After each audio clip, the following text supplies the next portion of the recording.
Imagine if everybody could live in peace. Imagine if people helped each other. Imagine if there were no bombs. I hope someday you'll join us. Imagine if there was human rights for everyone.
Born Jack Whitlatch, reporting for the Secret Justice News.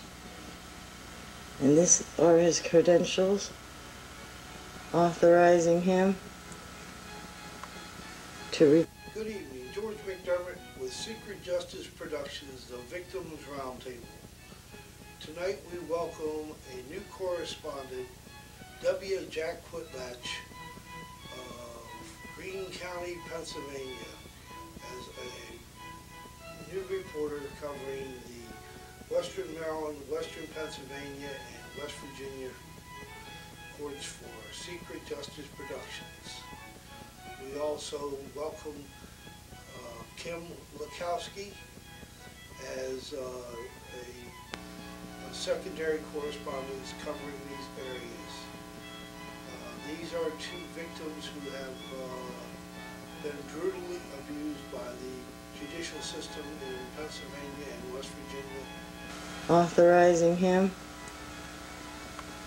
to report the vehicle identification numbers for a 1995 Commodore. Date title 1995. Date the duplicate was issued was 4/30/01. Now if we go down, we can see it says registered owners, and Kimberly A. Laskowski's name appears as the registered owner of the certificate of title for the 1995 Commodore mobile home. And if we look down below, we can see that there are absolutely no liens whatsoever placed on that title. Well, this is my consented court order, signed by Judith K. Fitzgerald, United States bankruptcy judge.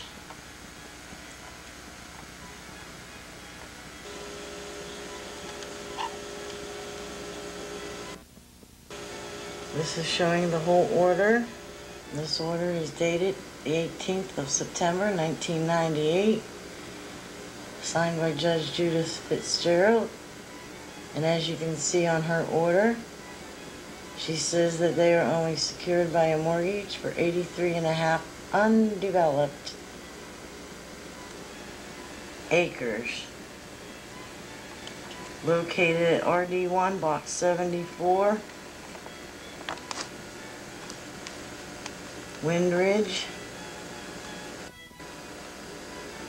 PA.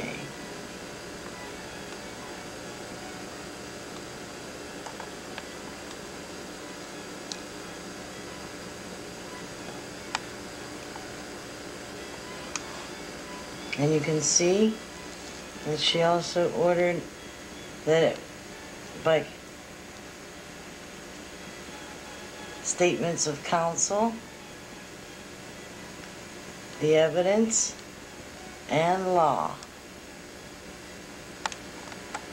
is how this was adjudicated. This is an order. I'll take my battery to the last. George McDermott just gave me this, folks. Federal Rules of Civil Procedure. Not that anybody follows them. Amen to that. Except us pro se. We follow them. But the lawyers don't follow them, and the judges don't follow them. Worried by Constitution, the laws. Well, I'm And you don't even sorry, have to get broad. but this is where you're at. I mean, you know, Ethics. You know, again, let me see, professional conduct and code of professional responsibility. Not worth the paper it's written. Oh, there's, I mean, Complete the disrespect law with in here. regard This is allegedly the law. And Land is your land, this land is my land, from California to the New York Island, from the Redwood Forest to the Gulf Stream waters. 3rd, 2003. Trial court opinion, Renelitz, based on their review,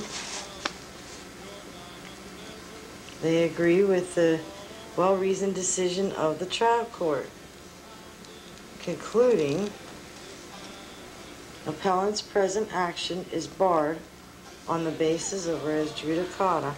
All issues raised in her complaint have been previously fully and finally litigated. Order affirmed.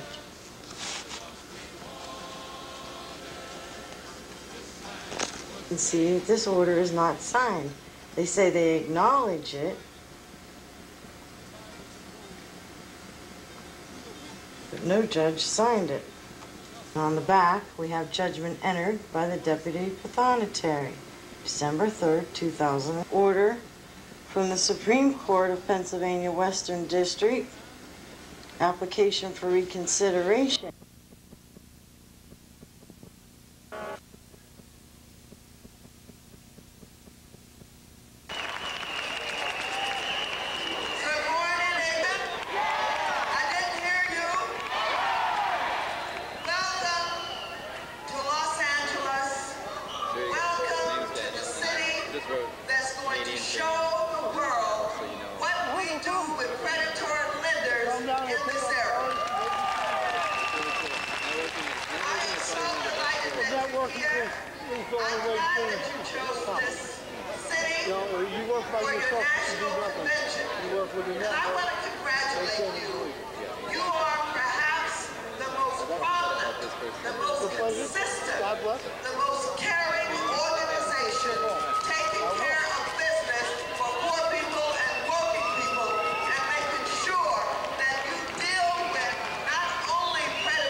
Now, I understand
know are going to end in foreclosure. Is that right? Give yourselves a big round of applause. Why do these people think they can keep getting away with this? They think, you know, we got an administration in Washington, D.C. not only turning a blind eye, but they're helping them. You know what they want to do now? They want to get rid of all of the good laws that you have helped to put on the books in cities and states. They want to get rid of the good laws like you put on the books in North Carolina dealing with predatory lending. They want to have something known as a federal standard. All that means is they want to weaken all of the good laws against predatory lending, and they want to come up with one federal law that will preempt them. This is a law that will be backed by this administration, backed by the Republicans, and these are the same people who are getting all of their campaign contributions from the very people who are responsible for the predatory lending. Now, I'm sick and tired of this administration. George Bush has got to go.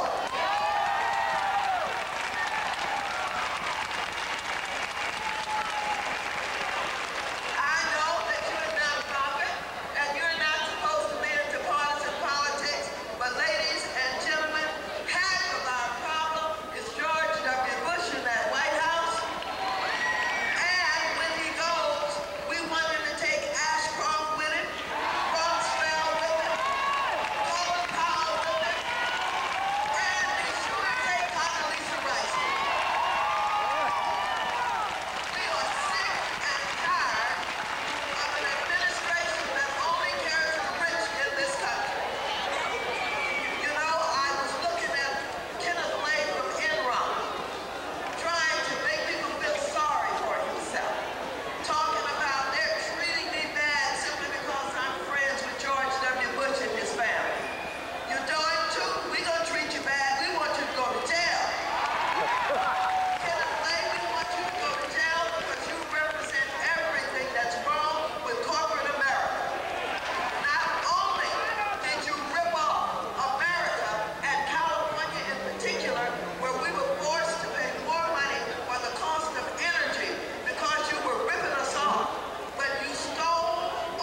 December 3rd, 2000. Order from the Supreme Court of Pennsylvania Western District.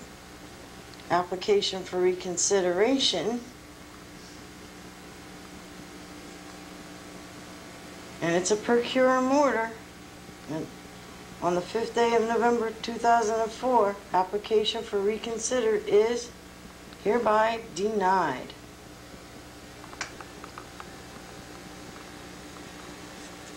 And it's only signed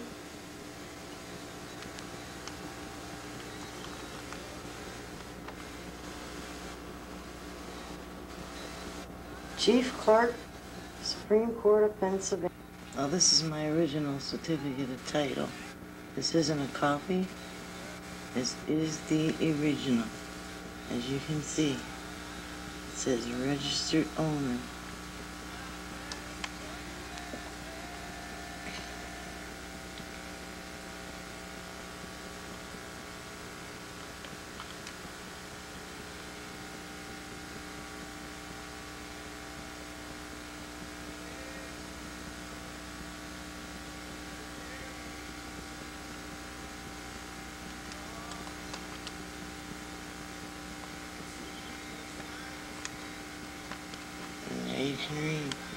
Glendora, mobile home. Yeah, go ahead and talk. Yes, this is November 20th, 2004. I'm Kim Laskowski, and the county commissioners have contracted the Beams Auction Services to auction off my mobile home with the 83 undeveloped acres that it's supposed to be, and I'm here in objection of it. I have a clear certificate of title. I have unsigned orders from the Superior Court. And how can they justify taking my mobile home with a clear certificate of title with an unsigned order against the law? Okay, I'm going to go move out of my way. I'm going to go back and go down here and get a shot at the driveway. Get the concrete things there. Yeah, I will. Just don't run out before. But I'm not going in on the property, okay? We'll just do everything what we want to do right here, and I'll take a shot up over the hill. You get to make sure you get the auction deal on the property. Yeah.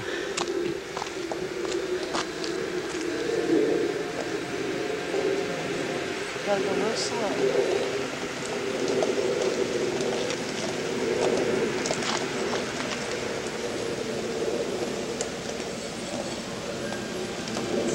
Standing with the black cat and the orange around it next to the views. The trailer is Mr. Bud Beam himself.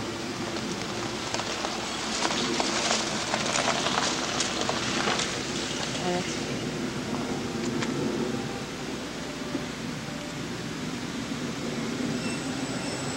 come over this way to get the home so you can see it better.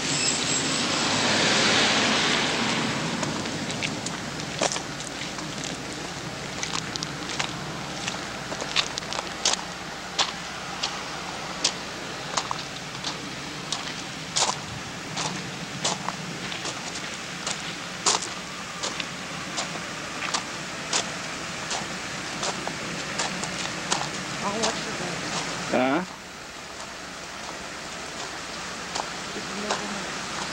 Yeah, I am.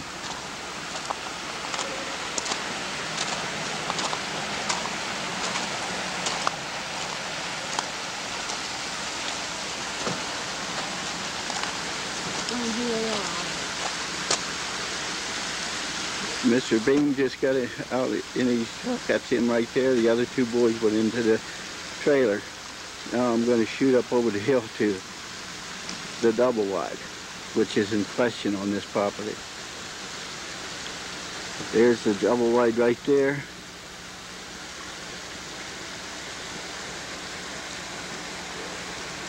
Should we get a picture of no foundation? No, we're okay. It don't matter.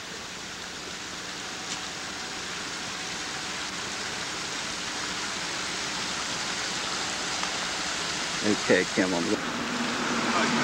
Howdy there, Farley. How are you? Okay, how you doing? Sorry.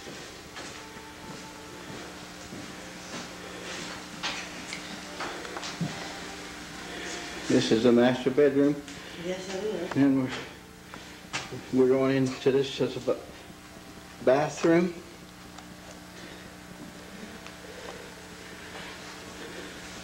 Master bath.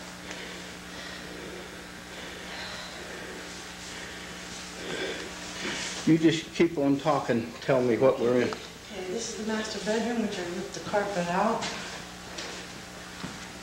This is the living room and dining room. And what about what's happened there to fireplace?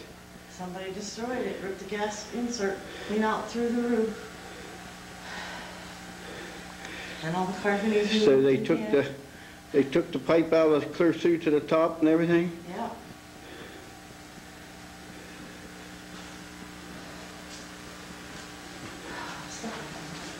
And your kitchen? Yeah, this is the kitchen. So, refrigerator's been taken, the stove has been taken, and the microwave. Was there a refrigerator with it? Yeah. So it's missing too? Yep. The refrigerator was right there, the stove and microwave were right there. That was in the purchase price, that's why the price was so much, because I had to pay for those things. This is one daughter's bedroom, my youngest.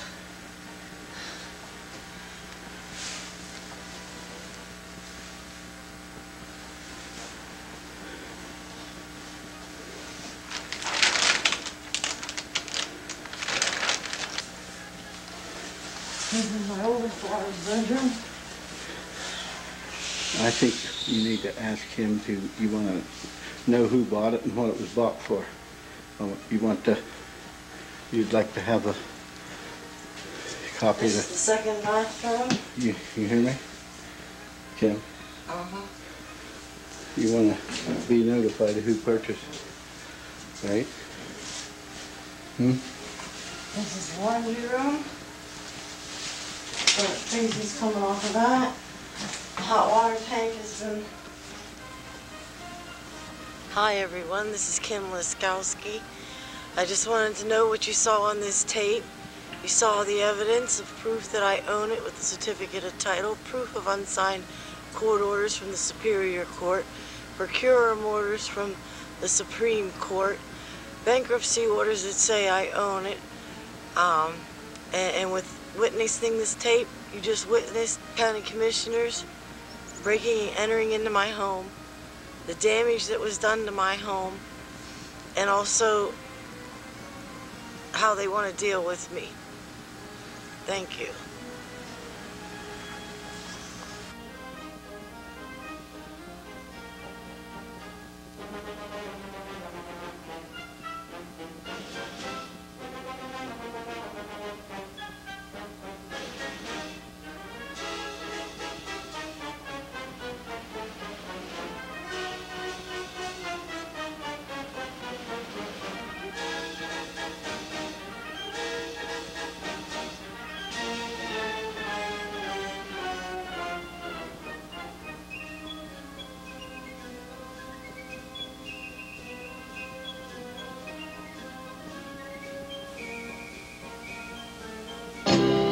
Imagine if Imagine if people helped each other. Imagine if there were no bombs. I hope someday you'll join us when the world is one.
WWF. Now let's hear from some lads from Scotland, the Proclaimers. I will walk 5,000 miles.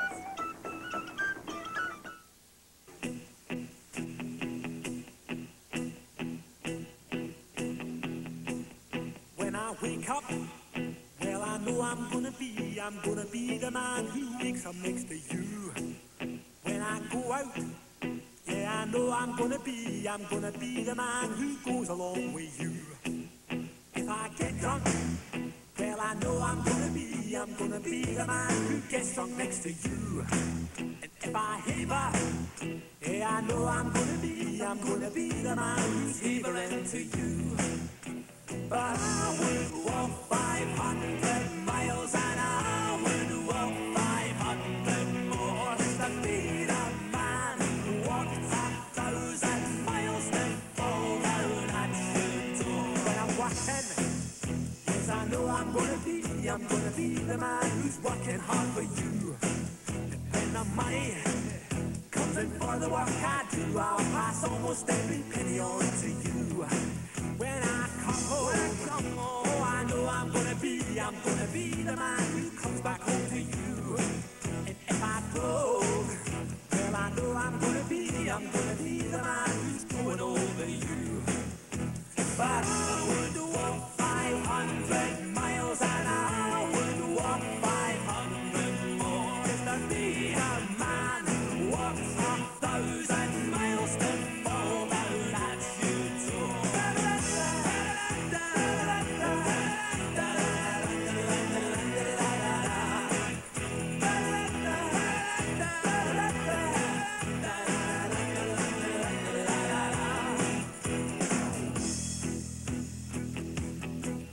When I'm lonely, well, I know I'm gonna be the man who's lonely without you. And when I'm dreaming, well, I know I'm gonna dream about the time when I'm with you. When I go out, well, I know I'm gonna be the man who goes along with you. And when I come home, yes, I know I'm gonna be the man who comes back home with you. I'm gonna be the man who's coming home with you. But I would walk 500 miles and I would walk 500 more just to be the man who walks 1,000 miles to fall down at your door.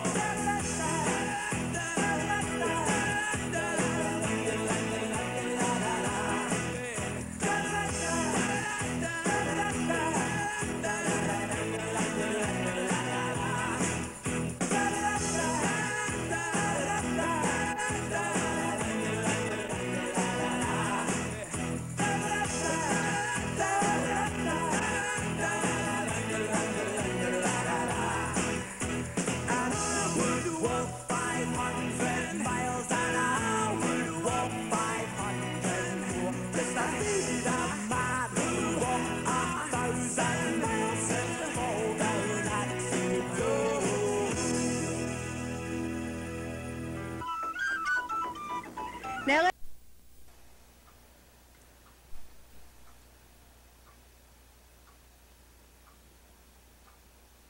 Sunbath. She's just as exhilarated about it as we are, folks. Look at it. For how long ago did this ever happen? A clear blue sky. A clear blue sky. Sunshine. It's about 10 degrees. That's what it took to get it. But isn't that something? Isn't that something? Not a cloud in the sky. Not even on the horizon. I think it went down to about 2 degrees last night. That's what it takes, huh? To get a sunny day. This is like the old days. Remember in the old days we used to have sunshine?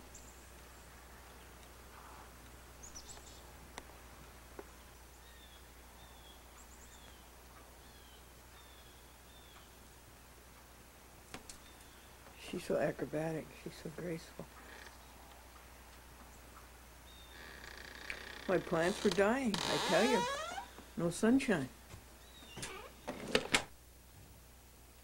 See? Well, guess what? Yesterday was a very interesting day. Number one, it was Civil Rights Day. Number two, as soon as getting dressed and tidying the house, sat down to edit. Started at 8:15. You're going to fall off.com. Watch it. You're going to fall off. And folks, it took 2 hours to wire these machines. Now why? I've never had such a hard time wiring these 9 VCRs. You have to wire them, you know, every time you turn them off and turn them on. And so the editing started at 8:15, and at 11 o'clock I'd made an appointment with Zabby to call her. And guess how long Zabby and I talked on the telephone. Just guess how long. 2 3/4 hours. Time well spent. And then the editing resumed from 3 p.m. and guess how long it took? Go ahead, take a guess. Guess what time it was finished and finally the joy of going to bed. Guess what time? 2 a.m. Did you get it? 2 a.m.? And guess how many editions? 13. 13 half-hour editions of A Chat with Glendora.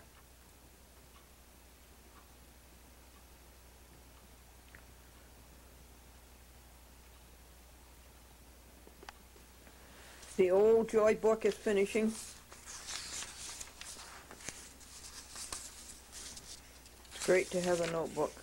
It is finishing, and the new one is starting.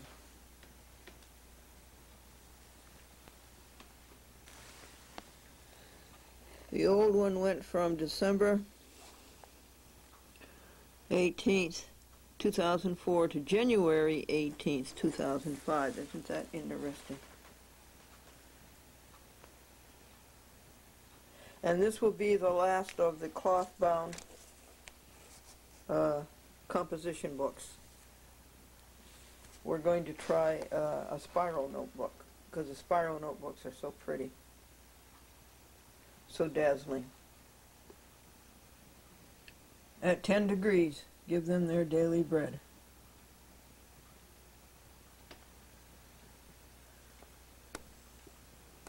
See that blue sky, even in the west. Nothing's coming from the west. This is the Canon Sure Shot still camera, and it's a marvel, and we're trying to get still pictures of .com to give out to people in the effort to find her person. Somewhere in this world there is a person for .com, and we have to find that person. Somebody wants a very, very good companion, and a very loving and sweet companion, and very entertaining, and very affectionate. And we have to find that person. Watch this. Isn't it graceful? Not a sound. The new Sony camcorder worked brilliantly. The colors were good. The picture is so much clearer. That's too bad. You can see many more wrinkles in Glendora's physiognomy. I was pleased that the date and the time were recorded on all of the pictures. It won't show it to me as I record, but it will show it to you. So it was really philosophic, the new Sony camcorder. What did I tell you it was? Digital cam recorder, DCR, TRV. Those are the Sony numbers, and it's a 460. And an interesting thing, folks, is on playback, I played back the last of the footage of the poor Sony DCR TRV. No, it isn't a DCR. It's not a digital. Strictly analog. This one's a digital 8. But the old Sony 380. Remember the pictures that we played back and that the screen was covered with electronic dropouts? Well, guess what? Whatever that old camcorder recorded was okay. It lost its ability to play back. And that's all. And Lake Electronics wants, as you remember, $260 to repair, to replace that drum assembly of the heads. And this camcorder being held in this hand cost only something like $270. It's a queer market. Very, very queer market. But anyway, the playback of anything videotaped on the old camcorder was just fine on the new camcorder. So whatever is wrong with the old camcorder, it's in the playback, not in the recording. We fixed up the kitchen curtains. Do they look better? I think they do. We took away the rods and used push pins. Kim Linkowski in Greene County, Pennsylvania. You have been terribly violated. Your property of 87 acres was taken away from you. You were put in a mental institution when there was nothing wrong with you, and they were trying to get, and it looks as though it's a coal company. The coal company found a lot of coal on your land, and they wanted it, and they tried by hook and by crook. In fact, I think the county attorney is named Crook, to get it away from you, and they did, and they cheated, and they violated your rights, and they did everything evil. Kim,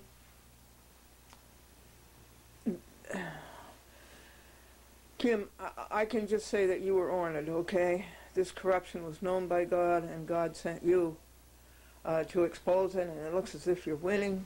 These people want to settle now, but you've got them on larceny, you've got them on theft. They auctioned off your double-wide trailer, took possession of it, took it away from you, vandalized it, made a shambles of it, and it was the coal company who bought it. And it was a crooked auction, and you've got all of those people. And Kim, I know you've been violated, but just remember, God sent God's best for you to clean up that pool of inequity in Greene County or Wayne County, wherever it's Pennsylvania. So be honored, Kim. Be honored. It was a great call. And you've done it beautifully, and God picked the right agent. Good morning, folks. We're looking forward to some spare time when we can learn how to operate the Sony video cam remote. It has a remote, so that it can be turned on and off from here, and you don't have to watch me walking into the camera. The digital tape, well, let's put it this way. I have these 8mm tapes, right?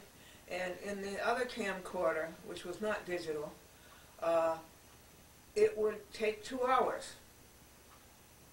But that same tape, if you put it in this camcorder, the digital camcorder, it will only tape 1 hour.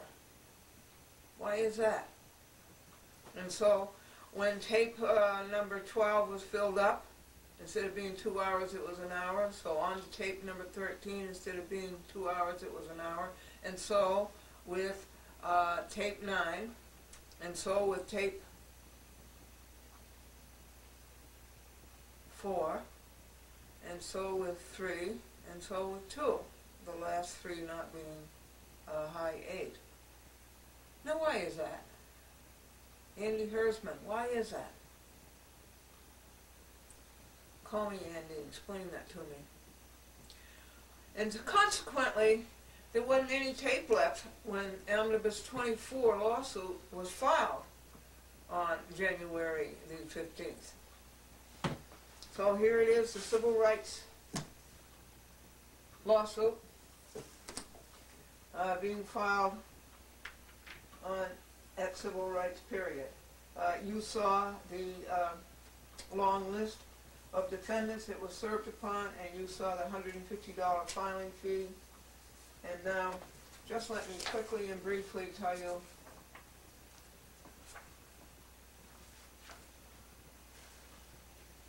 it's kind of thin. It just took one envelope. Sometimes they take 3 envelopes, priority rate.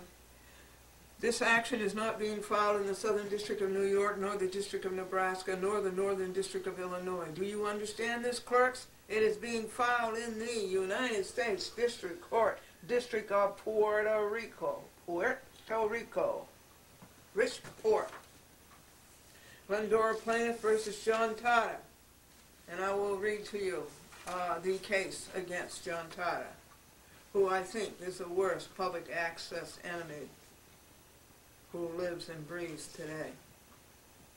First, the preliminary statement. Very, very important.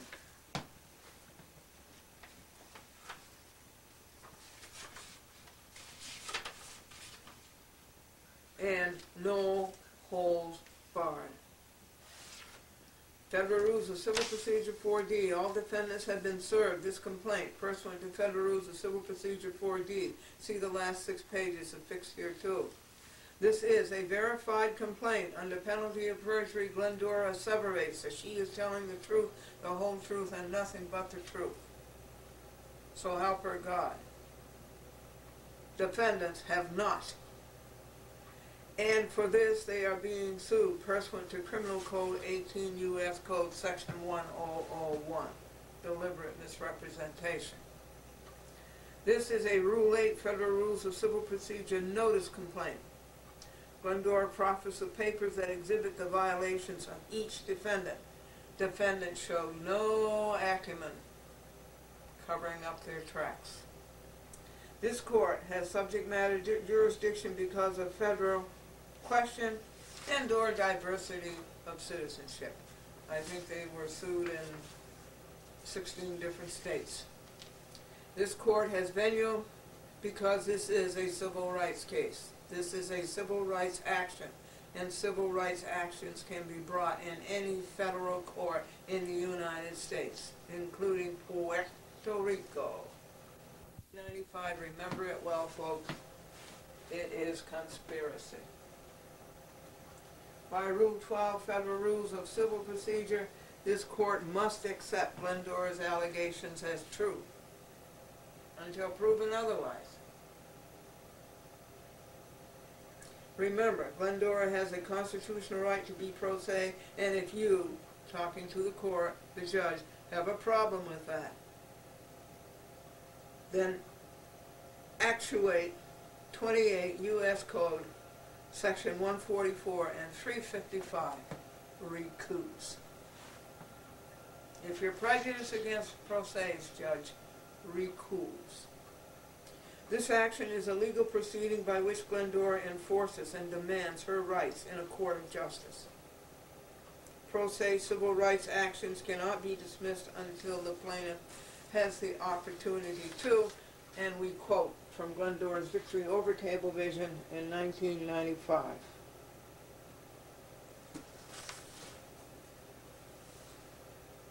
However, in view of the well-settled rule, particularly applicable in pro se civil rights cases or actions, this,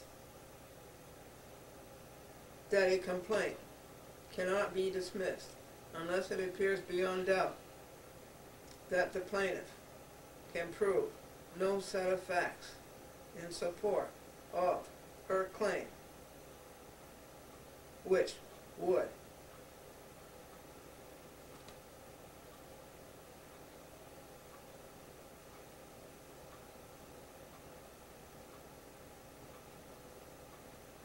entitle her to relief. Brown versus Clark, 1991. Conley versus Gibson, 1957. We remand to the district court for further consideration. That's you, Charles Bryan. You tried to cheat and get out of it, but you got caught. In promiscuously, defendants violated Criminal Code 18 U.S. Code Section 1001.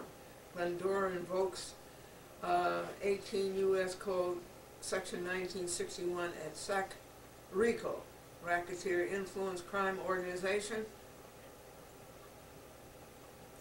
to provide this court with subject matter jurisdiction in conjunction with the complaints herein that cite criminal statutes, such as mail fraud, such as tampering with the record, inter alia.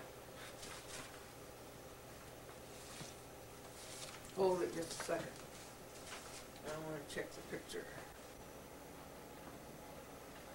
Okay. It's fair. The curtains in the kitchen cupboards here have been rearranged. They look better if you take out the curtain rods and use push pins.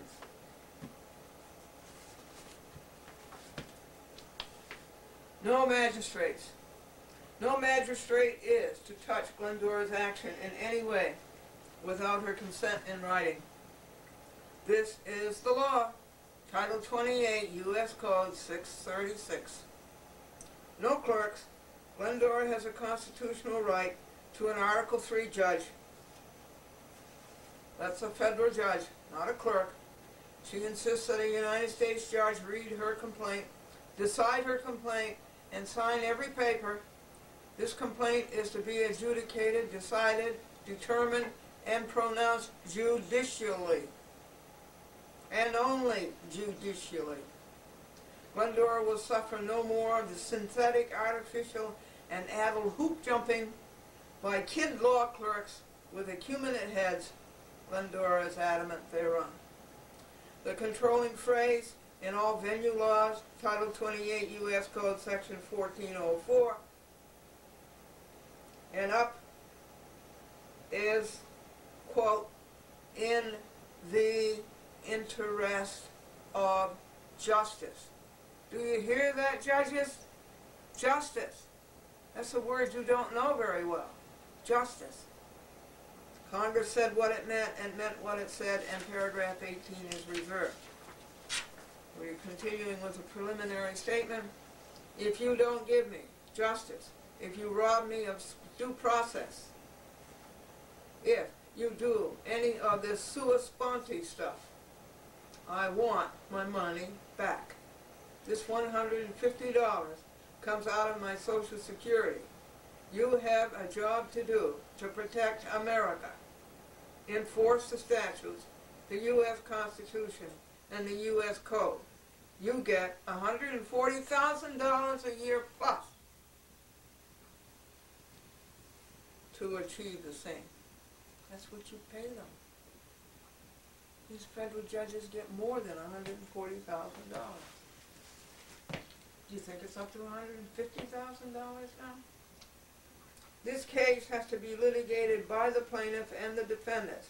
You are not to act as their defense attorney. They have to answer. If they don't, I get Federal Rules of Civil Procedure, Default Judgment, Rule 55. You are not to answer for the defendants. By common law, your job is simply to ensure that the rights of both parties are protected. And when you cease to do this, you lose jurisdiction. Title 28 U.S. Code Sections 144 and 354 and 355. Recuse if you can't do this.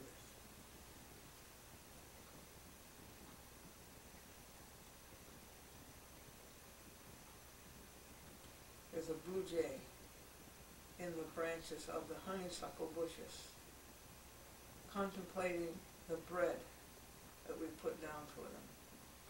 Give them this day their daily bread. By common law, your job is simply to ensure that the rights of both parties are protected. When you cease to do this, you lose jurisdiction. Title 28 U.S. Code Sections 144 and 354, or 355. Even with the multiple layers, now this is addressing the judge, even with the multiple layers of self-interest and the scars taken by your soul to get this job, you can intercept that this is right for America. Paragraph 23 is reserved, yours in truth and in amor patriae. Now you notice that down there? That's the Uniform Commercial Code without prejudice, and that protects me and you if you put that next to your signature, and also if you understand what's going on. That protects you and me for the common law. Common law is very interesting. You're to be tried by a jury of your peers. And there must be 12 jurors. Not 6, not 8, 12. Common law is very interesting. Jury decides matters of law and matters of fact. Not judges, juries. And the judge is simply there to do what we just said. Protect the parties, the rights of both parties. Common law. You have to have an injured body.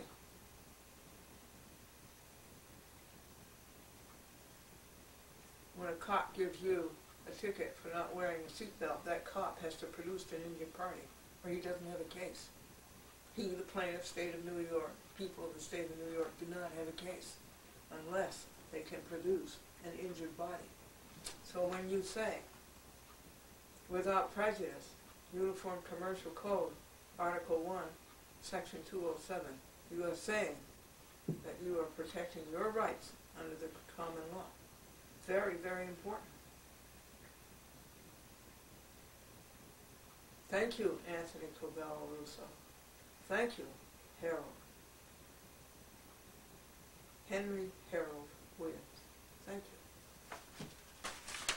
you. Okay, it looks like we're going into the next program to read the case against John Tata, the worst enemy against public access that exists in our realm.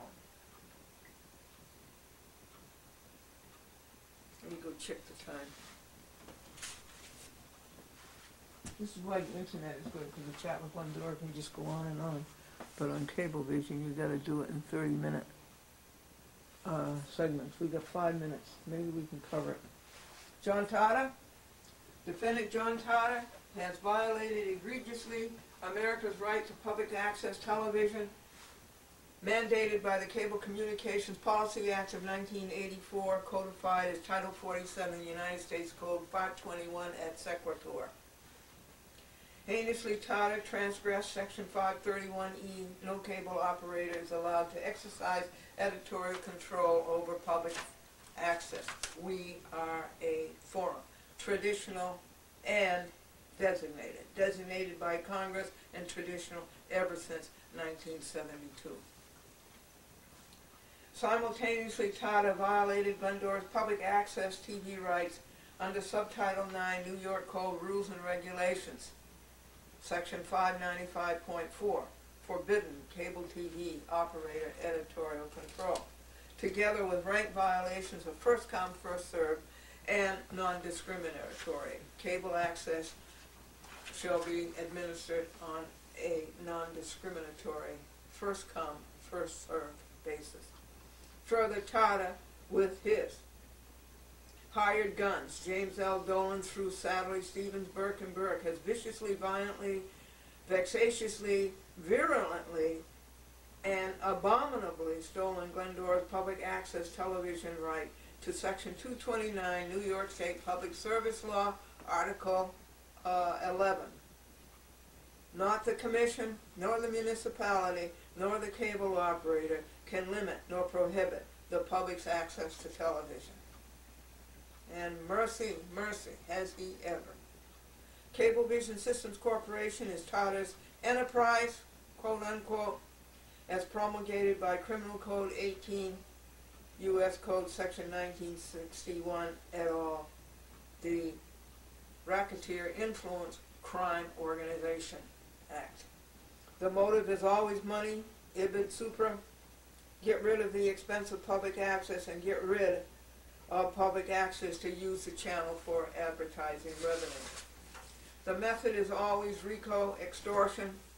Only 2 predicate acts a year are required for RICO prosecution.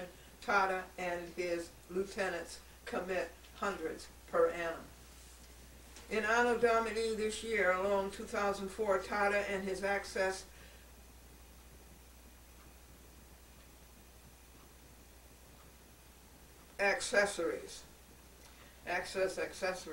have censored a chat with Glendora off of Harrison, Port Chester, Yonkers, Peekskill, Pataki's hometown, including 8 other municipalities, all wealthy Westchester, bedroom of Wall Street, international bankers, Rockefeller, Lehman Brothers, Goldman Sachs, Lazard Frere, Fortune 500 CEOs, the elite of the billionaire crowd. The most scintillating of the entertainment stars, ex-President Clinton ad infinitum, and off of Fairfield County of 8 municipalities, including Greenwich, Stamford, Darien, where David Letterman resides, the Helmsley Shelf of rich and opulent. Tata and his accessories, before the fact and after the fact, have cost Glendora 10,000 hours of labor and litigation, $30,000 of print, post, and court fees, 1,170 mailings, 25,000 pages, 90 volumes, and 12 file drawers. And the record keeping of it's about 1,200 Tata lies. By Federal Rules of Civil Procedure, Rule 12, the court must accept Glendora's allegations as true.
The proclaimers, I will walk 5,000 miles.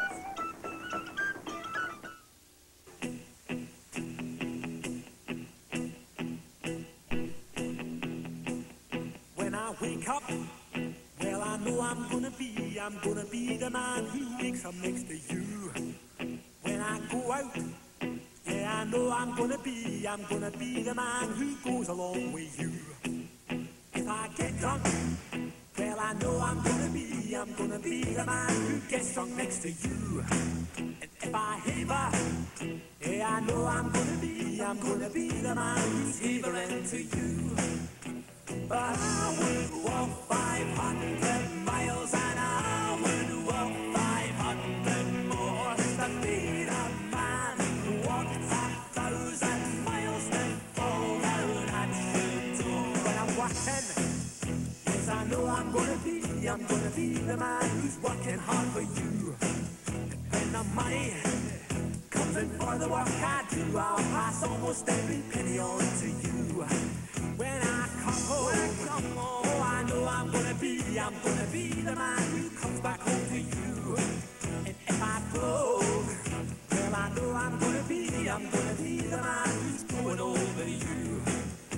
But I would walk 500 miles and I would walk 500 more just to be the man who walks 1,000 miles to fall down at your door.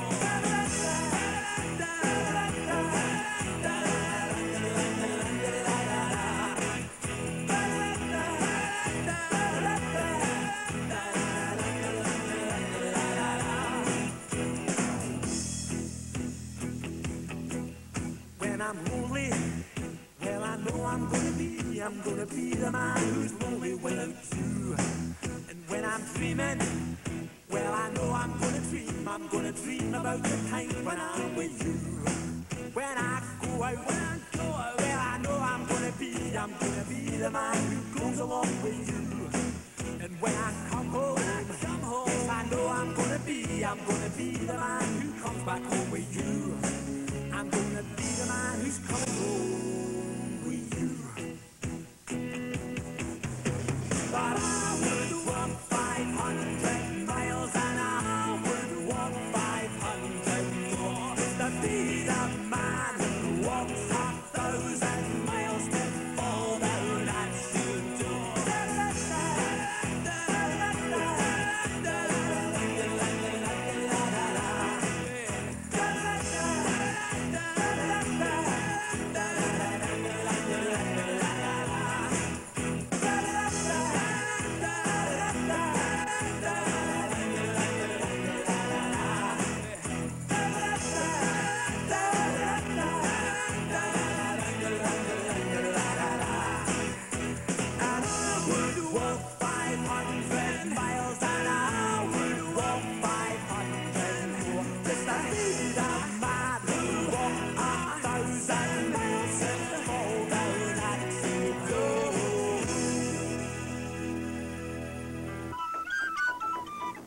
Now let's hear from the funniest man on both sides of the Atlantic, Mr.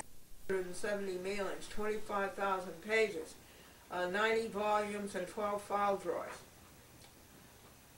And the record keeping of it's about 1,200 title lies. By Federal Rules of Civil Procedure, Rule 12, the court must accept Glendora's allegations as true. The Tata gang has no statutory authority to require Glendora have a resident sign their 6 pages as a condition to cablecast a chat with Glendora. By Congress and by New York State Legislature, Glendora has a right to be on TV as the Supreme Court, State of New York, County of Westchester, Donald Silverman ruled in 1995. She has a right to be on TV and must be returned to TV. These recalls repeatedly take Glendora's show off of TV and never notify her. Other gangsterisms by the Tata conclave, A, are not returning Glendora's VHS videotapes to her, giving possession of her videotapes to other people, her signers. That's outright thievery. Cecilia and that foolish Christine Savarino will not let Glendora pick up her tapes. Won't even talk to Glendora about her tapes. Instead, say to the signer, what do you want done with Glendora's tapes? That's transferring the ownership from Glendora as somebody else. Don't they know that they can go to jail for that? It's theft. Not returning the Rule 54 subpoena money, Federal Rules of Civil Procedure. When I subpoenaed Dolan, Tata, and 3 of the other Cablevision gangsters to court, the Federal Rules of Civil Procedure requires that you send them the subpoena money. You give them so much a day for being in court, and then you give them so much travel time, and it added up to $350, and we sent out the subpoenas with the checks included. And when Bryant illegally and abominably postponed the trial, because, you know, the bells were ringing and the telephones were ringing and the wheels were grinding, and the trial was postponed forever, they never returned the subpoena money. They put it in the bank. This is RICO. This is Cablevision for you. This is John Tata and his henchmen. Not paying for the audio tape they ordered as a court exhibit, $120. They got the tape and they never paid for it. No, they didn't get the tape. They ordered the tape, and I made the tape and did the work, and they never paid for it.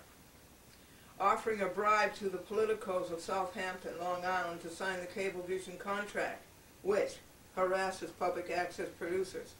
Offering a bribe to the politicos of Huntington, Long Island, to sign the Cablevision renewal contract, which limits and prohibits public access.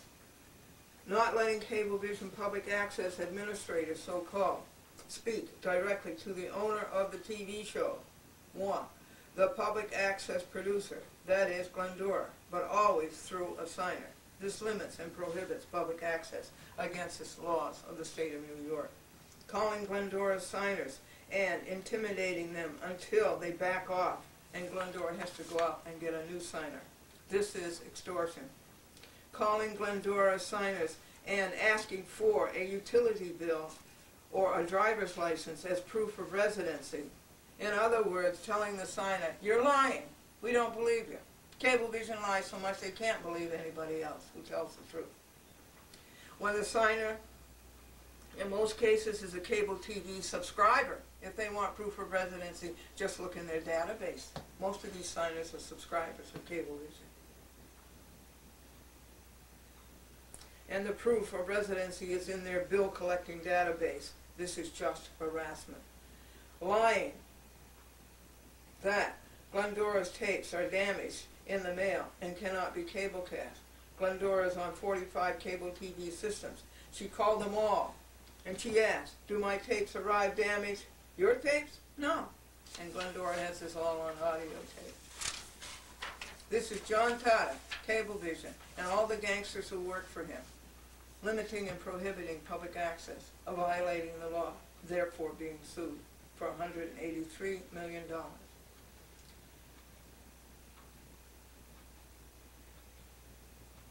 We asked them to return the damaged tapes that they said arrived in the mail damaged.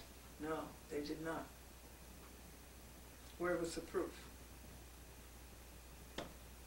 In absence of a proof, then we will assume it was a lie.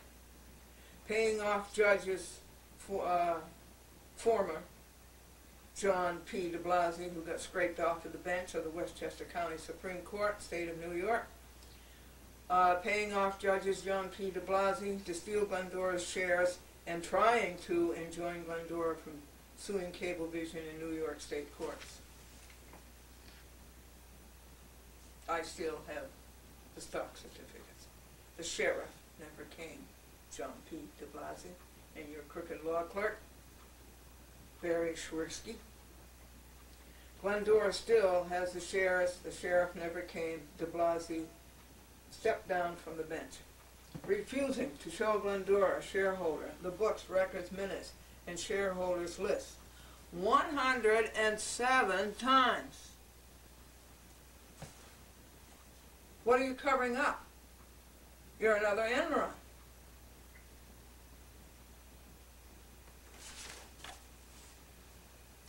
Whenever Glendora corners in court the Tata gang and is winning, paying off the political boss with a donation, We'll remember in November. This would be Charles Bryant, John Peter Blassie, and Peter Lane. And paragraph O is ad infinitum, and paragraph P is reserved, and 17 is a new listing. Last week,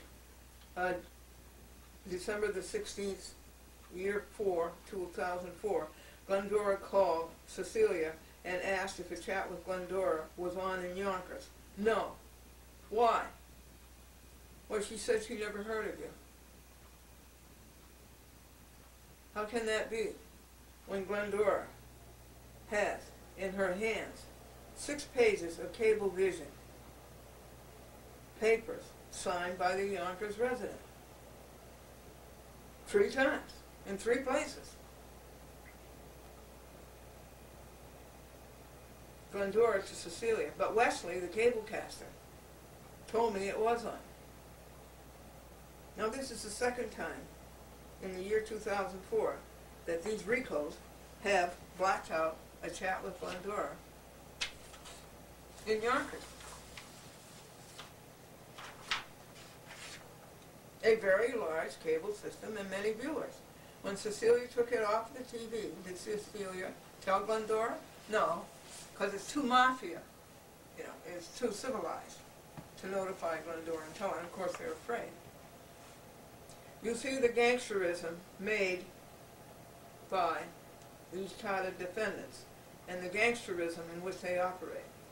Last night, Peggy Anderson, refused to cablecast 2 editions of a chat with Glendora because of this title. Glendora says to her TV viewers, "We want to help you put your TV program on the internet." Now that's a very expensive process and a high technology, and it's not going to come without a charge. But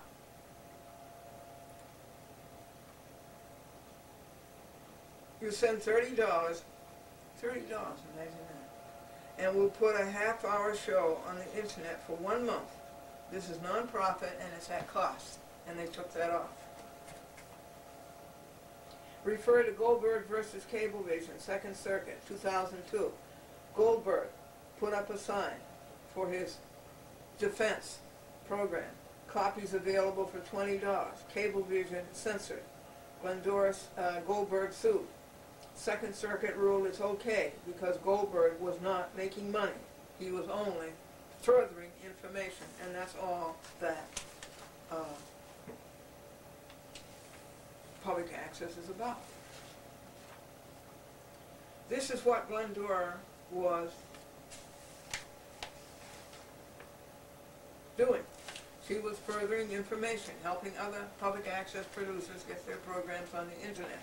By the way, Glendora's site is www.achatwithglendora.com. Not surprising.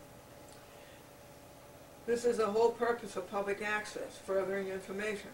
Are we not a democracy? Need we not an informed electorate? Congress called us an electronic soapbox. See, Title 47, Title 47, United States Code 521, et sequitur. Congress called us an electronic soapbox. Tata has an inferiority complex. He is always bullying us and the public. Thanksgiving Thursday, Friday, Saturday, Sunday, Tata blacked out public access in Peekskill system, 8 municipalities, and Austining system, 8 municipalities. 16 municipalities had no public access in Peekskill and Austining systems on Thanksgiving weekend. Cheap? Illegal? Yes. He belongs in jail. How can you be a cable company and run a public access operation when you are that cheap, that inadequate, and that violative of the public's right to access to television? Whenever any public access producer mentions money, Tata has a fit. You want to know why, folks? He wants people to pay him that money. Why does he forbid political announcements at election time? He wants the politician to buy cable time, program time. commercials. And I've seen the checks that have come in from the politicians, and they are huge. Huge. The tens of thousands and then some have gone to Tata's pocket from politicians who wanted to be reelected. His motive is always RICO. It's always money. Christine Savarino, Miles Rich, and John Sherwood censored a chat with Glendora October 1st to now Christmas because Glendora's signer moved out of rich Fairfield County, Connecticut. Glendora traveled 270 miles, gasoline at $2.05 a gallon, and spent 14 hours to get 10 new signers, residents. They still have not returned her to TV, as Westchester Supreme Court ruled in 1995. Tata and his gang should all be jailed, just like the Regas RICOs. That's Adelphia Communications. They used subscriber money not to improve cable TV service and not to give shareholders dividends. Cablevision gives no dividends to shareholders. Never has. Where did it go? But to buy Madison Square Garden, the Knicks, the Rangers, Radio City Music Hall, the Rockefellers, the Rockettes, the Wiz Electronics retail stores, and a conclave of other toys. The Regas TV systems are being sold to other cable operators, and huge sums are going to avaricious Allen and Company, USB Securities, and Lassard Frere, international banker, along with Goldman Sachs and Lehman Brothers. 29 is reserved. Paragraph 30, Glendora wants $50,000. No, $50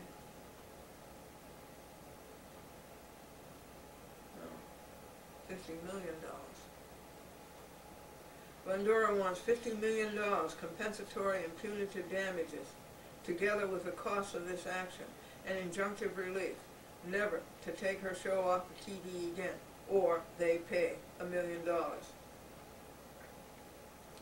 And any other relief, just and proper.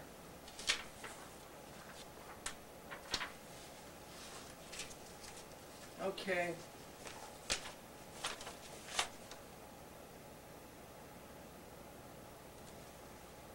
Charles F. Dolan is sued as the accessory before the fact and after the fact for John Tata, defendant, Alpha, page 13 through 25. Now, also, you know, you have this matter of the Securities Exchange Commission, wherein this citizen demanded that they investigate Cablevision on information and believe that here is another Enron. We included that as an exhibit. Beta, defendants Patron through Huntington are sued for all causes stated in the notice of intent, which is printed below. That notice of intent to sue was read to you way back, 3-4 months ago. That would be Patron, Marlene Budd, Mark Cuthbertson, and Susan Burland in the town of Huntington, which is in Suffolk County, but it's in the so-called Nassau-Woodbury system of Cablevision. Gamma defendant, the chief judge of the 7th Circuit and the clerk of the 7th Circuit in Chicago, they were sued. Don't you think they ought to know what to do, how to handle a lawsuit? Isn't that their business, lawsuits?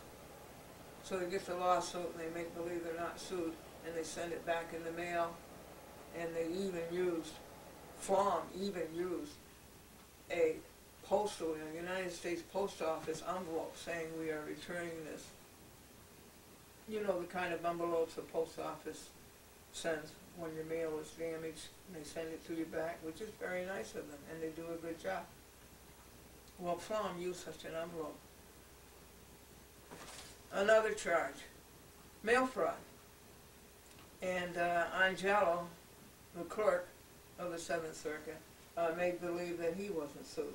And here's all the proof. You know, here are their papers that were sent back. I read you those papers at the time they happened.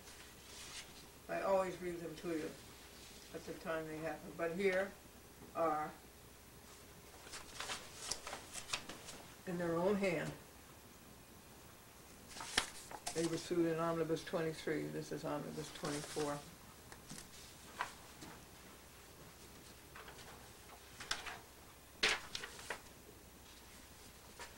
Here's Flom's United States Post Office envelope.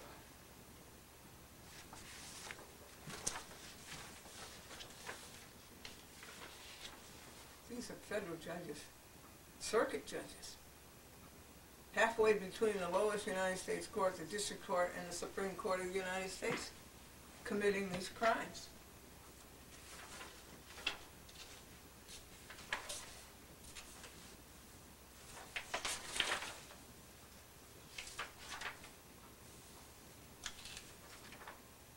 And Agnello was also sued for obstructing justice when I sent a copy of my detailing the crimes that Flom and Clavert in Milwaukee have committed. When I send those to the Chief Judge, Flom, at the Seventh Circuit, Agnello intercepts them, and that's obstruction of justice. Now we move on to Nebraska, and we sue a judge there named Battalion. And I have sued a battalion of judges, more than a battalion. How many men in a battalion? And that paper I read to you. I'm going to put these down on the desk so you can see them better.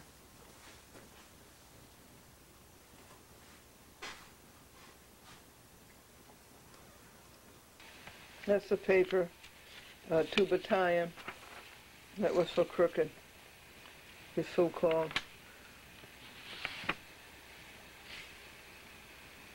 memorandum in order. An evil job. I read you that paper at the time. Next defendant.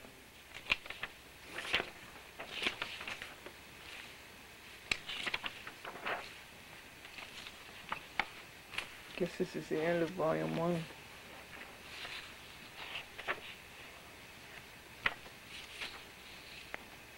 And these are the crimes that other people have found judges committing. This would be the a matter of justice. Kangaroos and back ropes. Let me go get volume 2.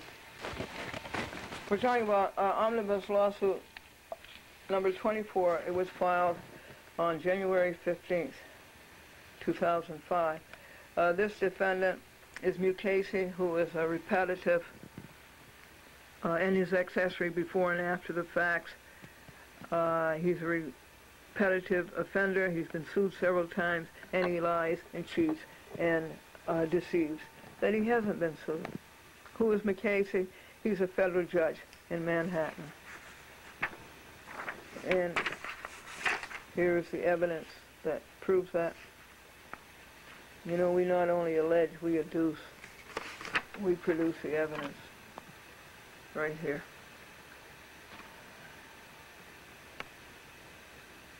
Isn't this a terrible lie? This is the illiterate pro se clerk, illegible pro se clerk. Your papers cannot be accepted at this time. You must first seek leave to file an action in this court. Am I filing an action in this court? Look up here. I think it says the District of South Dakota. Does it say the Southern District of New York? No, it doesn't. No, it really doesn't. So this is the illiterate pro se clerk who can't read a caption.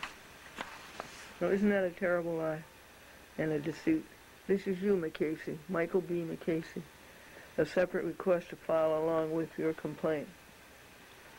See the order in close. Wasn't that a great big cheat? Okay. As I say, they show no acuity in covering up their tracks. Zeta, Goldman through Savarino, or Savano, excuse me. This is the New York State Commission on Judicial Conduct. By the Constitution of the State of New York, you have a right to be protected from bad judges. And you can see how bad the record is that you haven't been protected. And it's the job of the New York State Commission on Judicial Conduct to protect you. And they fail. They fail. They fail. They fail. They fail. Who are they? Where are they? What are their names? Here's many of their names.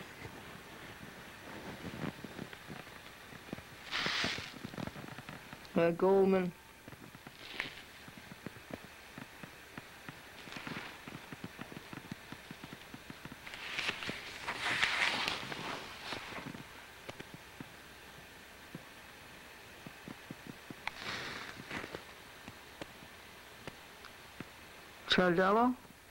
Chandelo, Coffey, DePiro, Emery, Felder, Hernandez, Luciano, Peters, Pope, Ruderman, and Savagnou. And not listed there is Tambekian.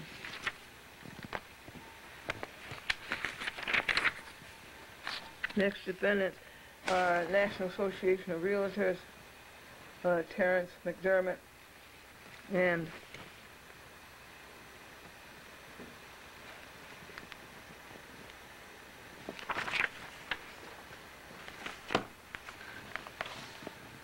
Clifford Mearsbach, Mary Lou Kirsten, Roberta Nicholson, Columbia Green Board of Realtors, and maybe they are relatives.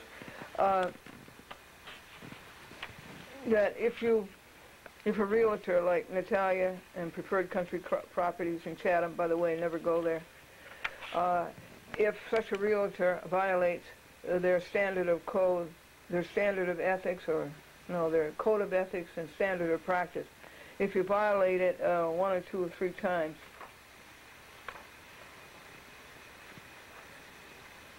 you shouldn't violate 1 or 2 or 3 times, you should violate it in 40 ways, because then it becomes too complicated for them and they dismiss the complaint. That's how the National Association of Realtors work. You know, violates the law big time. And then you get exonerated. Theta, Williams Wilkins, that's the Chief Judge of the 4th Circuit in Richmond, Virginia. What did he do? He rendered meaningless the Judicial Reform Act of 2002, codified as Title 28 U.S. Code 352. I haven't seen this Judicial Reform Act reform one judge yet.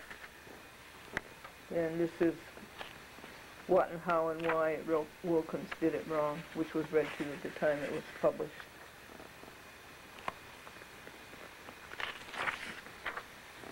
And here's his Alphosis. And Iota defendant. Like Williams, anonymous Chief Judge of the 7th Circuit is sued for rendering meaningless the Judicial Reform Act of 2002, codified as 28 U.S. Code Section 352, only he does it worse than Wilkins. This is the guy who wouldn't sign the paper. He just said Chief Judge, and so the paper's an entire nullity.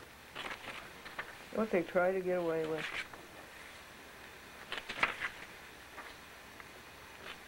Look at that, Chief Judge. No signature. Do you see the signature there?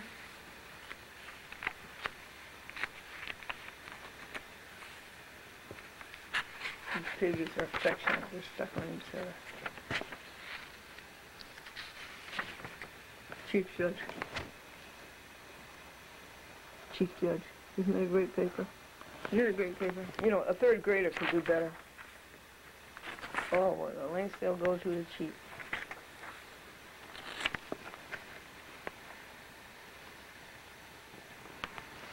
This is the United States District Court, South Dakota. This is a new judge, the newest judge to be sued, Lawrence L. Pearsall. This is a motion for consideration, no, for relief from his order dismissing this great lawsuit, number 23, the one just before this one. That's the one I just read you 2 days ago. Isn't it awful? I believe there's one more defendant. Yeah, that's it, Pearsall. And the last defendant is the Berkshire Cable. Okay, let me put the camera back on the tripod and I'll read you that. And that's the last defendant. Move. Defendants. Brian F. Kelly, David Pisano, Linda Close, and Berkshire Cable, Berkshire Telephone, are sued for 50% failure to abide by Title 47 U.S. Code, Section 521 et sequitur, and 9 New York Code Rules and Regulations, Section 595.4. They failed to cablecast a chat with Glendora, January 10th this year, January 3rd, December 27th last year. They succeeded December 20th, December 13th, and December 6th. The excuses are puerile. I forgot to put the tape in the machine. We can't find the tape. The tape was handed in too late. When it was handed in Thursday before Monday, the cablecast date, that's the 72-hour rule. You come in here and you don't have an appointment. Glendora's on 45 TV stations. She has to have an appointment with each station to hand in a tape to be cablecast. Their auto machine cuts the cable casting off. The same tape plays perfectly 2 hours every Friday night, 10 miles away in Chatham on Charter Communications, cable TV, the very same tape. People in Chatham say, well, I saw you on TV last night. How long are you on? And I said, 2 hours. What time? 9 p.m. to 11 p.m. Well, then we must have seen the last half hour just before we went to bed. People in the Kinderhook area can't say that because the machine keeps cutting the program off, and there's nobody there to start it up again. Why don't you cablecast the tape on the system during the day and see if it goes without shutting off? Well, I don't have time with all the other things I have to do. It takes all of 3 minutes to put a tape into a machine and push the button that takes the signal from the machine to the module, channel 7 module. Well, we turned off the machine to plug in something else, and the guy forgot to turn the machine back on again. These are the excuses that I get. This litany of bad faith is ad infinitum. Every time Glendora hands in a tape, she has to make out the same form. Now, Glendora is on 45 TV stations. This is a series. It's every week. It's Monday night at 8 p.m. on Channel 7. Now, you should make out one form every 6 months. You shouldn't have to go in there and make out a form every time. Well, we're not going to change that. Call Charter and see what kind of a machine Glendora says that they have that doesn't shut the show off. No, I won't do that, said Brian Kelly, January 13th, Thursday at 3:30 p.m.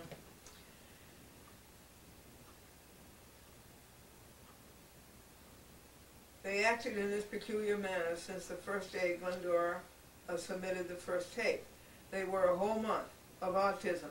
Finally, Glendora called and asked to speak to the boss. Finally, they cablecast the first show. I had a period of thinking it was Linda Close's fault. I had a period of thinking it was David Pisano's fault. But now I think I know the truth. It's the attitude of the whole company toward public access. It's mandated by Congress. It's mandated by the legislature of the state of New York. And they just don't want to follow the law. Consequently, they are being sued. Their entire attitude is antithetical to Title 47 U.S. Code, Section 521. The public is to have as wide a diversity of information as possible. We are an electronic soapbox, 521 states. Not only is Glendora's First Amendment right violated, but so is yours. You are the public and you have a right to know. You have a First Amendment right to know. Glendora works hard covering the events of the community. Parades, church services, the things at schools,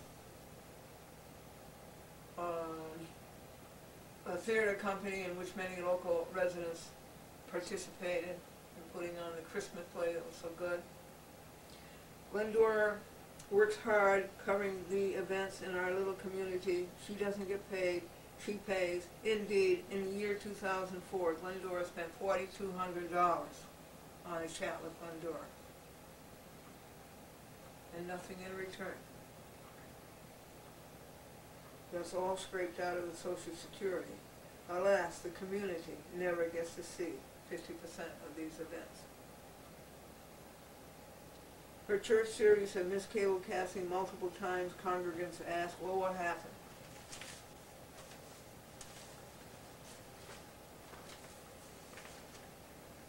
And Glendora cannot explain the vagaries of Berkshire telephone and cable.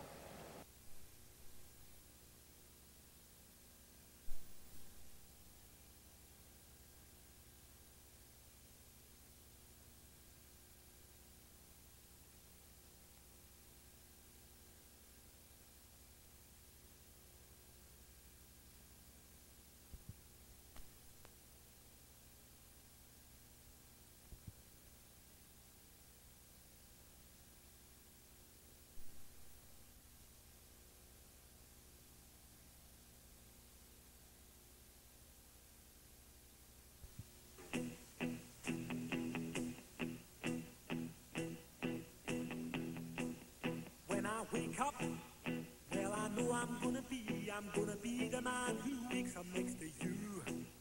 When I go out, yeah, I know I'm gonna be the man who goes along with you. If I get drunk, well, I know I'm gonna be the man who gets drunk next to you. And if I haver, yeah, I know I'm gonna be the man who's havering to you. But I would walk 500 miles and I would walk 500 more to be the man who walked 1,000 miles to fall down at your door. When I'm walking, yes, I know I'm gonna be the man who's working hard for you. And when the money comes in for the work I do, I'll pass almost every penny on to you. When I come home, oh, I know I'm gonna be the man who comes back home to you. And if I broke, well, I know I'm gonna be the man who's going over you. But I would walk 500 miles and I would walk 500 more just to be the man who walks 1,000 miles to fall down at your door.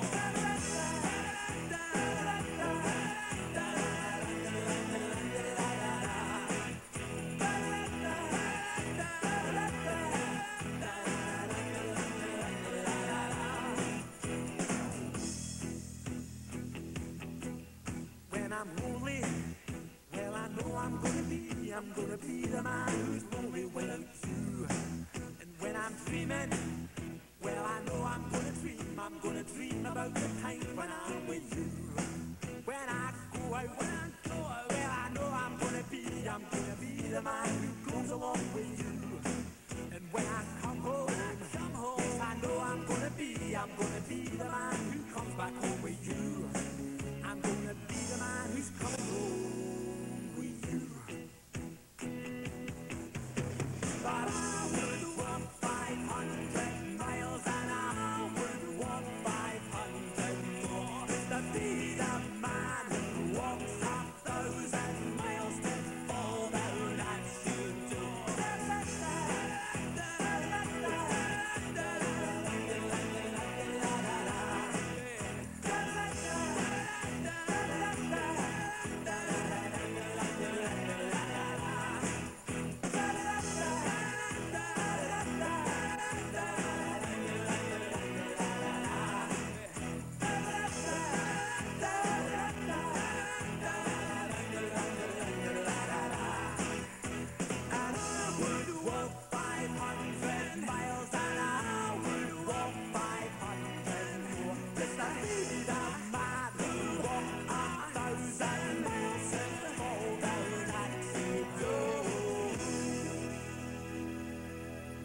Oh, the tape ran out.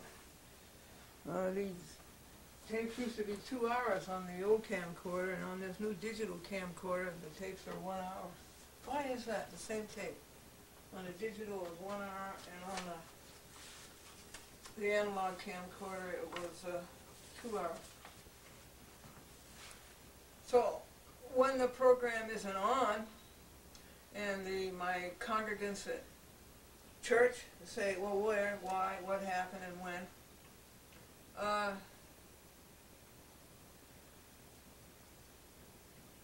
how can you go through this litany of we don't care about public access exhibited by these defendants, Berkshire Telephone and Cable TV, its president Brian F. Kelly,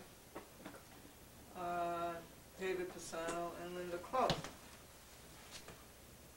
How do you tell that to people?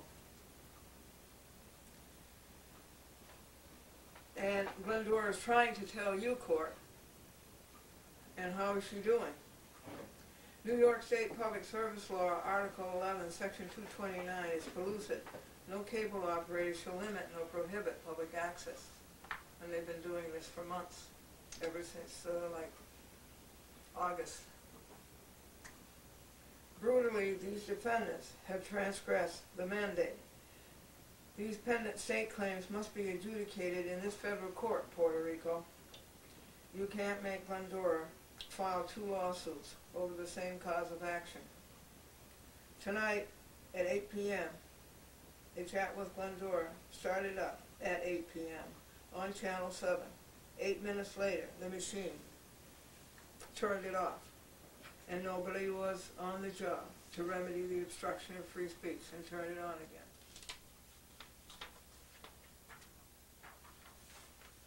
It happened last Monday. The machine turned it off after 8 minutes. Why didn't they know enough to fast forward the tape past that 8-minute mark, a glitch or whatever it is, and run it from there on? But they don't care. They don't like public access. Glendora's First Amendment right and the public's First Amendment right were violated for 1 hour and 52 minutes of community television. It takes a long time to make a 2-hour videotape. And they just, and off it went. Glendora and the public have a right to TV, and Berkshire must provide that TV. January the 14th, 2005, Anno Domini.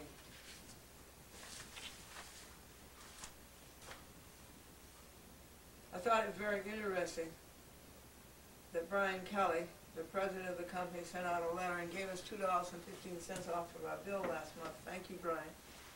Because the mice chewed up the optic fiber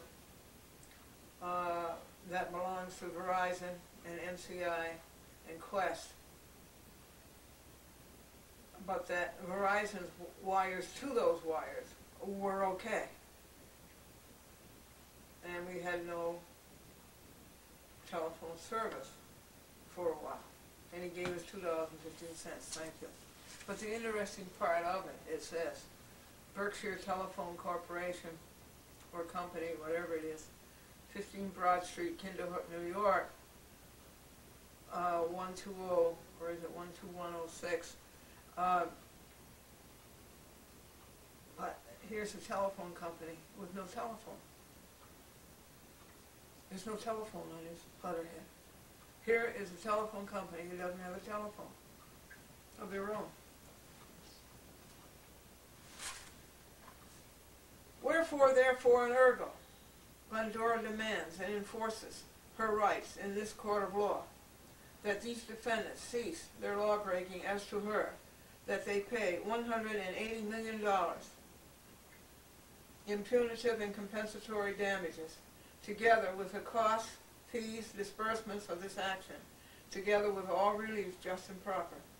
Dated December 29th, 2004, Anno Domini, State of New York, yours in truth, and in Amor Patriae, Glendora, without prejudice, Uniform Commercial Code, Article 1, Section 207, Glendora. A chat with Glendora on 45 TV stations, including Washington, D.C., 450 municipalities, and on the web, day and night, at www.achatwithglendora.com. Opus 1230. Took 27 hours, $99 in print, post, and travel, and $150 filing fee. And it was filed, served, and filed on January 15th. Folks, you want to hear something funny? The tape ran out, okay? And I went to change the tape. So I'll put in 8mm tape number.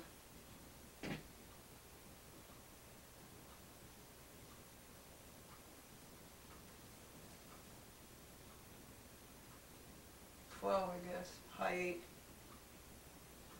And when I put it in, the camcorder says, beep, beep, beep, beep, beep, beep, beep, beep, beep. This is something new to me. And you need an interpreter, a translator. So I went to the LED, the touch-tone screen, and it told me right away, tape is locked. Unlock it. That's the little red button. Now that camcorder, you are so smart. The rest of this is the service.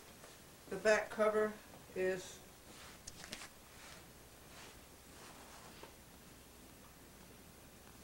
the young people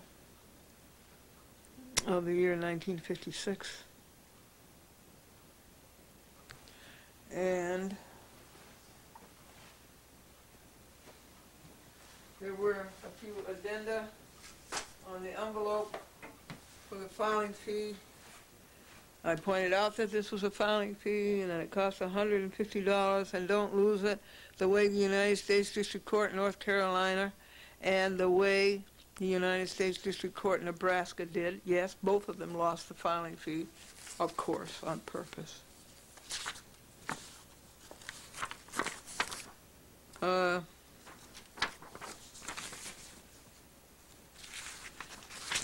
This is the service, and there was something else to show you. A late bulletin, the Pursuant to Federal Rules of Civil Procedure, Rules 18, 19, 20, and 21. Please reserve on defendants Perone through Huntington. They have not signed the contract with Cablevision yet, and they do not have their next meeting until February, mid-February. Again, protected by the common law. Common law goes back how far, folks? Yeah, even before medieval. Does it go back to William the Conqueror in 1066? Does it go back to the Magna Carta?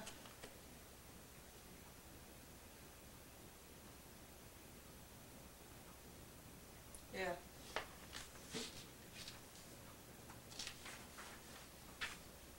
And so there it is. And it was filed and on video on program number 3,900, number 3,992, the 13th edition. You saw it being served in the United States Post Office. And you saw the long list of expenses it was to serve it.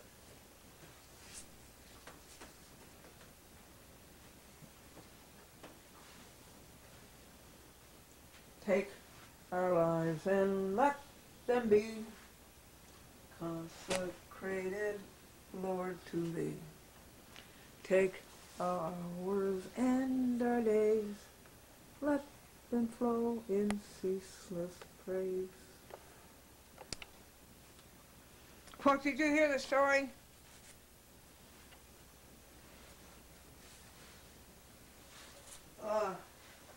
back in the Lyndon Johnson administration, Mrs. Johnson took some of her friends out to lunch, and they ate at Howard Johnson. And the waitress was very nervous, but she did a good job, and afterwards, one of Mrs. Johnson's ladies' friends said to the waitress, "I know you were nervous.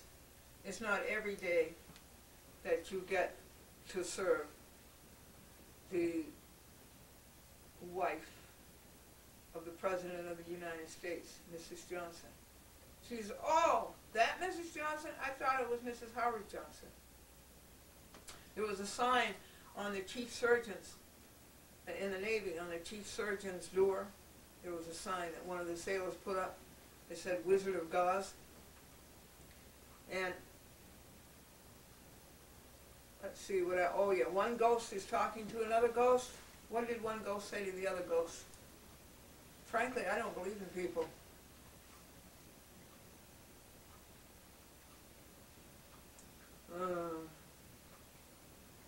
The 14-year-old told his father he wanted to be a garbage collector. Why? Because they work only on Tuesdays. And the nice thing about income tax is that it doesn't come until April, and the weather's warm enough just before the IRS takes the shirt off your back. And a man called up the airlines to make a reservation